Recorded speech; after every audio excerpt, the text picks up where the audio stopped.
Le président Emmanuel Macron a visité le siège de la NASA la semaine dernière, alors qu'il entamait une visite aux États-Unis pour discuter avec les dirigeants américains de questions allant de la guerre en Ukraine à la Chine. Pour sa deuxième visite d'État aux États-Unis depuis son entrée en fonction en 2017, le sujet du spatial était au cœur des discussions.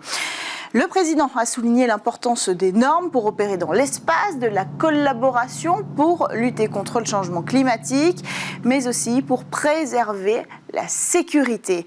Pour rappel, Kamala Harris et Emmanuel Macron ont proclamé il y a un an à Paris une coopération américano-française sur l'espace. Depuis, la France s'est jointe aux États-Unis et à plusieurs d'autres nations pour exclure par exemple les essais destructifs de missiles anti-satellites à ascension directe. Après, rappelez-vous que la Russie ait frappé un de ses propres satellites en orbite. Alors toujours sur le même sujet, sur le thème de cette collaboration franco-américaine, la start-up Kinéis, une start-up toulousaine, se trouvait dans cette délégation dédiée au spatial français.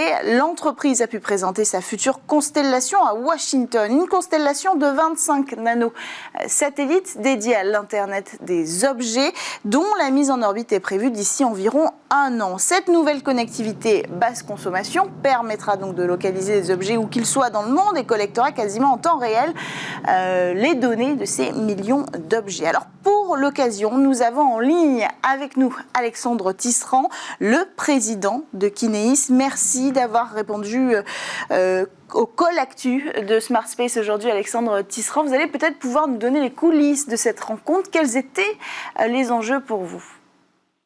Oui, bonjour, merci pour l'invitation. Effectivement, donc j'ai eu l'honneur et la joie d'être à Washington la semaine dernière pour cette visite d'État. Et on peut quand même tous se féliciter, enfin, en tout cas reconnaître l'importance du spatial dans la coopération franco-américaine, puisque le président a commencé sa séquence d'État par ça, avec, comme vous l'avez appelé, une visite à la NASA pendant plus d'une heure et demie le mercredi matin.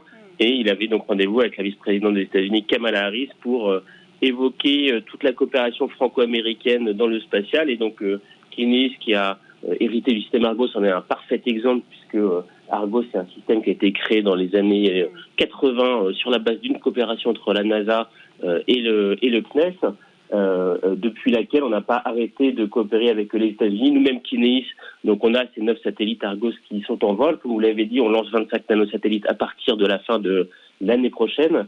Et on a ouvert donc une filiale à Washington en début d'année, à partir de laquelle on s'étend aux États-Unis.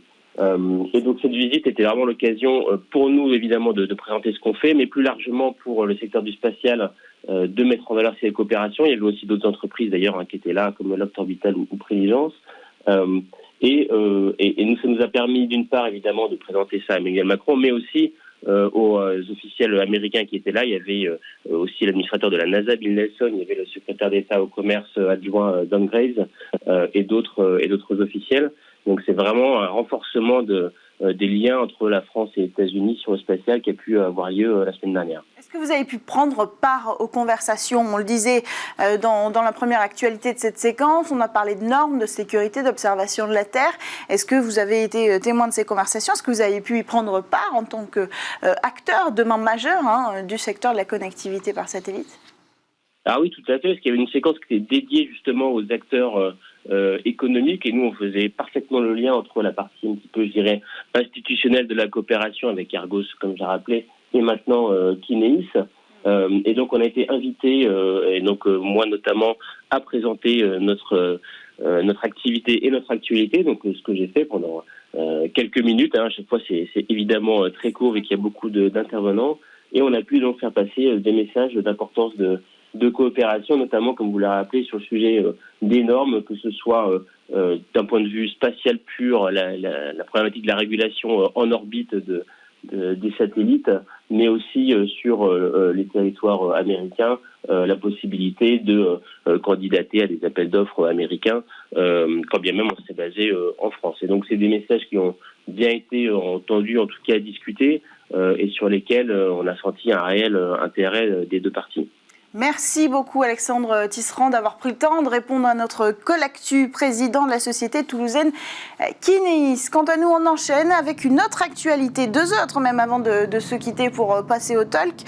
Sur Mars, des tsunamis géants auraient frappé un océan il y a 3,4 milliards d'années. C'est une étude publiée le 1er décembre 2022 qui nous révèle cela. Et le responsable de ce tsunami, c'est un astéroïde, un énorme astéroïde. Le choc de sa rencontre avec Mars aurait provoqué un tsunami géant qui aurait transformé à lui seul le climat à l'horizon de la planète Mars. Les chercheurs ont identifié un cratère de 110 km, le cratère de Paul, qui pourrait être la zone d'impact. Selon l'une des simulations réalisées par toujours ces mêmes chercheurs, le choc aurait libéré une énergie équivalente à une explosion de TNT de 13 millions de mégatonnes. Alors rendez-vous compte, pour comparaison, l'arme nucléaire la plus puissante jamais testée, la Tsar bombe, a libéré environ 57 mégatonnes. Ici, on parle de 13 millions de mégatonnes. Au total, 570 000